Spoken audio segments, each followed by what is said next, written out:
I was stretching my calf, and it was literally going like, my leg was going like that. Both. Crazy, crazy.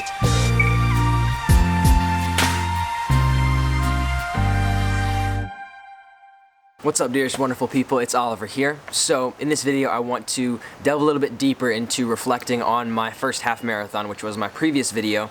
The video was already getting kind of long, so I didn't want to do all this reflection in that video. The point from that video is just that I was proud of myself, but right now I want to really go into how I felt about it and what I've drawn from the experience of my first half marathon.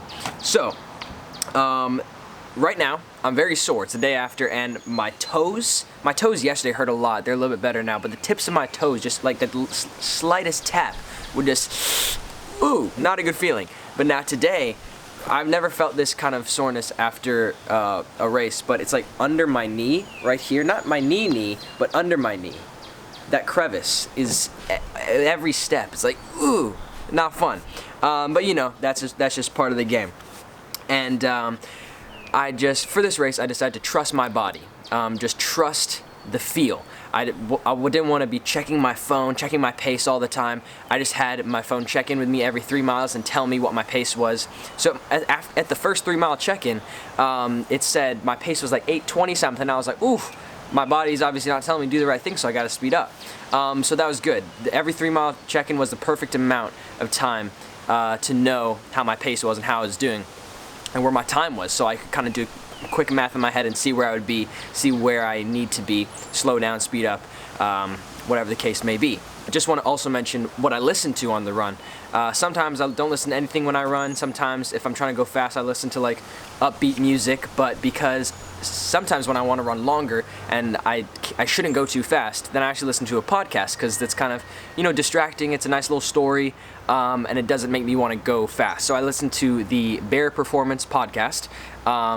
Very enjoyable. It's about fitness, and also then while I was running, I actually switched it on my phone. I can't stop because it's a race, but around the last 5K, I switched to Neo Theater, the Neo Theater album by AJR, which is just gets you hyped. So, and that helped me speed up too. So you might call that cheating, might call that rigging the race, but the you know, the performance was still in my body. Just how like Eliud Kipchoge had pacers and stuff, that green line in front of him for the sub 2 hour marathon. Yeah, he had, you call it rigged, whatever, but he still ran it. So that was just a little assist. But still was painful. It was not easy to push through that pain. And also, I mentioned this in my last video, but when I was waiting for my 12 mile check-in, it felt like it was taking a long time.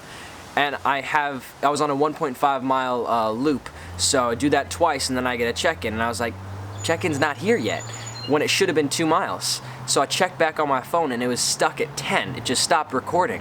So at least it didn't cancel the whole race. Then I would have been really pissed, but it only chopped off 2, and since it's a virtual race, it's not just for me.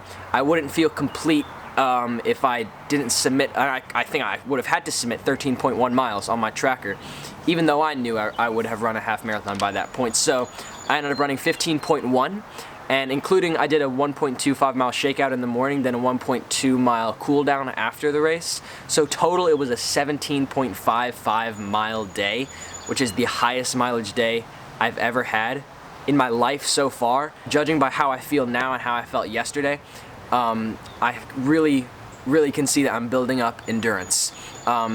When school got canceled because of the pandemic, for a few weeks I was sick, and then a week after that, I was sick for like 2 weeks, then for another week I didn't train. So 3 weeks total, I just wasn't running. And after that 3 week period of not running, I could tell I definitely slowed down. I was rusty. And it took a while to build back to where I was during track at school. And now I feel like I've surpassed where I was, and I'm growing even further, building up more endurance and speed, and I'm just happy with how I'm doing. And yeah, I feel good. I'm making the progress that I want to make. I have my running journal where I write all my notes. Up here I have my notes for each day, mileage for each day of the week, and then thoughts on my marathon, so I'm just referring back to this. And so even though I did start off a little easy, I want to share my ending, my speed up, and that was my goal. I said in my last video that it would be amazing to speed up instead of slow down on the last few miles. So on my 11th mile I was 8:16, 12th mile 7:48, 13th mile 7:33, and on my last .1, my finishing stretch sped up to 6:53, and at the very end apparently 6:14. So I accomplished that goal, which I was proud of that. And also, let's see here. After running a half marathon, I like that distance. I really enjoy just running for a long time, and I feel like I'm better at that than, say, a 5K, because a 5K is really difficult. That's just a difficult distance, in my opinion, in general, because there's so much speed, but there's also endurance. It's like, oh, run a fast mile, and do that 3 times, you know, in a row without stopping. This half marathon right now for me is just a steady pace, but just keep going for a really long time. And it ended up actually, during it, and especially towards the end, it hurt, but it kind of went by fast. Especially thinking about it, the mindset of 3-mile chunks helped it go by. And it's not like I was waiting for it to be over. On the 12th mile I was, but it was just enjoyable. And I think I want to do more half marathons in the future. Yeah, this is something that I've realized about running, which connects to life, is that a lot of people put on their bucket list, I want to run a half marathon. I want to do this, I want to do that. And I definitely know, of course, that I want to run a half marathon. I want to run a marathon, maybe even an Ironman sometime. That's not just running. But anyways, point is that I have these different things I want to do.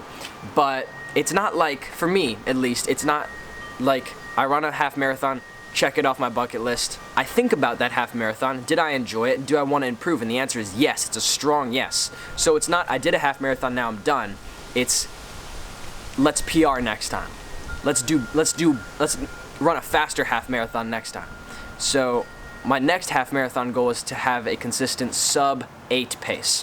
I'd be happy with 7:59 average. Let's go with that. So this is kind of strange. On my cool down, running from the park back home, my legs were so exhausted and tired, so I stopped and found a rock to stretch my calves on, and I was stretching my calves, and I looked down at my leg, and it was uncontrollably shaking, like vibrating, like my leg was seizing.